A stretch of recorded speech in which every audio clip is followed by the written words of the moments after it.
Hello, my name is Benjamin Timothy Goby, and for my project, the BTG Interviews, today I'm interviewing Andy Beckwith. I'm an English actor. I've been an actor since 1995, and I've done various shows. The Guy Ritchie's film Snatch, Pirates of the Caribbean, Game of Thrones, just to name a few.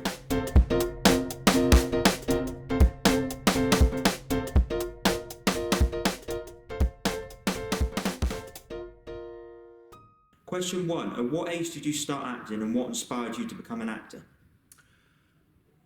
I only ever wanted to be a voiceover artist, and probably in the, early 90s, you would see some of the cartoons, and especially the Batman cartoon. That was one that I used to watch and used to listen to the voice of the cartoon Batman and think, wow, what a great voice. And I can remember one evening, maybe on a Sunday, this was long before Netflix and those kind of channels, there was a Channel 4 film on, and I remember listening to the voice of the actor whilst I was in bed, and I thought, oh, it's Batman. And I remember looking up and thinking, wow, that's Batman, but he doesn't look like Batman in real life, blah, blah, blah. And so that was what I wanted to do, was to be a voiceover artist. And my first professional audition was Guy Ritchie's film Snatch. Great film. Thank you. Question 2. What has been your best and most challenging roles in your career? I don't know. I get to play a baddie in lots of things. Sometimes I get to play a nicey, but it's a strange one. I think every part is a challenge. Every piece of work that you get offered, that you take on, that you can do, is a challenge. I would say playing Rouge in Game of Thrones was a very big challenge for me, as of the character that Rouge was and of the dialogue that he says. As I'd gone to school with Sarah Payne, there was a Sarah Payne law. Her daughter was very sadly murdered by a paedophile, and Millie Dowler was killed up the road from where I live. So for me, coming from where I lived to play this kind of hateful creature who really didn't care about anyone or anything was a big challenge for me, and I took the challenge on, and thankfully everything went okay. But it was one of those ones in the back of my mind, and especially as I say now, on the first day of filming, as we have to remember that Princess Aya was played by a young, wonderful actress called Maisie Williams. She was only 14 when I came into season 2, and her mother, I believe her name was Barbara, was next to me at the time, and was sort of beyond nervous to perform the scene that I did with Maisie and her mother. So yeah, there you go. Question 3. Which actors, actresses and other members in the film and television industry have you enjoyed working with, and are there any you would like to work with in the future? I've been lucky enough to work with some amazing actors. Brad Pitt, Jason Statham, Stephen Graham, Alan Ford, Johnny Depp, Orlando Bloom, Jeffrey Rush, Bill Nye, Bryan Cranston, who else? Gerard Jordan Quinn. It's a strange one. I could go on and name you a million names over the last 25 years of acting. I massively admired Bill Nye and Johnny Depp when I got the chance to, being a supporting actor, working alongside them, watch them at work, because I felt, as I didn't go to acting school, every opportunity that I get with the acting, learning, from other actors and from the crew as well. Especially when I did Les Miserables with Simon Hayes and Arthur, who's his boom operator. And that I hadn't seen those two since we'd done Snatch, which was my first film.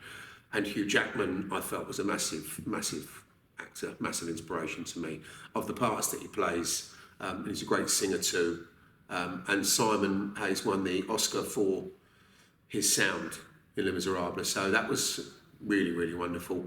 Actors that I'd love to work with.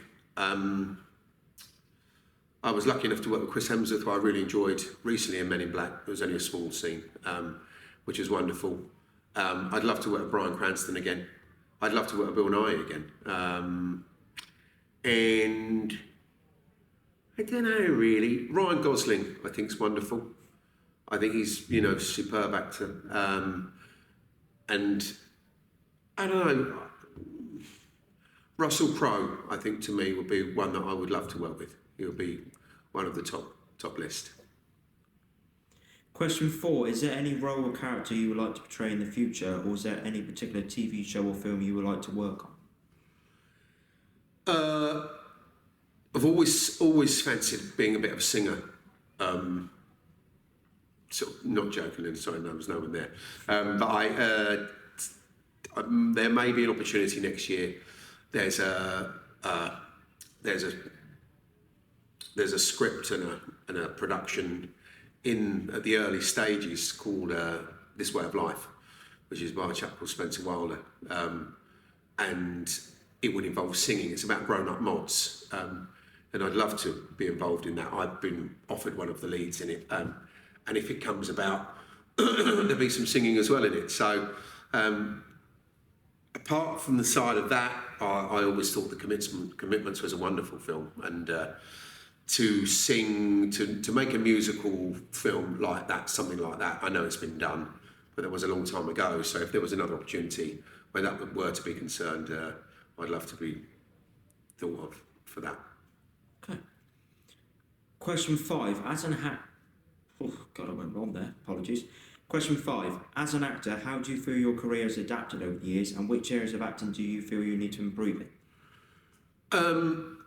Well, I came from the building site. I was a plasterer, so I didn't have any drama school training. I did an amateur play, Stags and Hens by Willie Russell, which really gave me the flavour and the feeling and the buzz for acting. I then got the opportunity to work on a showcase called The Last Orders, with some wonderful actors who were leaving drama school, and that furthered my feeling towards acting and my buzz towards it. I got signed straight up, and I have since carried on. As I said, I only ever wanted to be a voiceover artist. I do voiceovers. I do acting. I get to play nasties most of the time. As Benicio del Toro said, it's because of your eyes, man. It's because of your eyes. But I'm about to do my first audio back in December.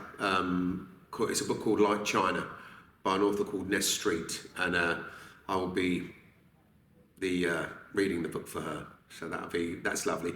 And I've always wanted to be a voice in a cartoon, mainly a Marvel Avengers type of thing.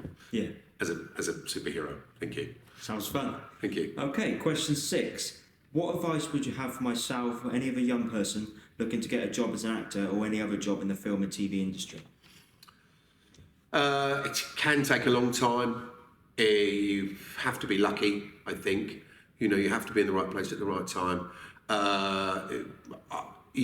People say you make your own luck. You have to work hard. You have to have big shoulders. There's always knockbacks. There's always this. There's always that. I went out to America. I did a commercial with Kevin Hart and David Beckham, and I turned up for the day of shooting with the gentleman, and the wardrobe lady had said to me, "Have you seen the script?" And I turned around and said, "No, there's no script. It's all improv." "No, there is a script." I was like, "Oh, okay." At that moment, I sat there and thought, well, you can come home. It was 5 pages of script. Not lots of dialogue, but I'm doing an American accent. It was one of my first American accents. And you have to just go, do you know what, you can get on a plane and come back to England and give up acting, or you can take the script, learn it as you do it, and then hopefully it might turn out all right for you. I was very lucky because they told me to grow facial hair. The director then didn't want facial hair, so they took me back to the makeup they didn't have a razor, so they had to clipper it down. So I had half an hour with the David Beckham stand-in to learn the lines, and we got through the commercial, and you can see it's called the H&M Road Trip with David Beckham, Kevin Hart, and I learned that on the day whilst I was there. So I would just say to you this, that if you have a dream and if you believe in it and you believe in yourself, go for it and don't let anything stand in your way. And believe me, there will be times when you think, oh, I want to give up, or I'm, not sure this is the right path. I would only say, if you enjoy it, keep going for it, keep doing it, and work hard in what you do. Work hard to do the best you can. Don't turn up there sort of 50%. Go into anything you do 100%. Do your homework, learn your lines, learn the scenes, and go in and work hard. And I'm sure, fingers crossed, everything will be all right. And best of luck.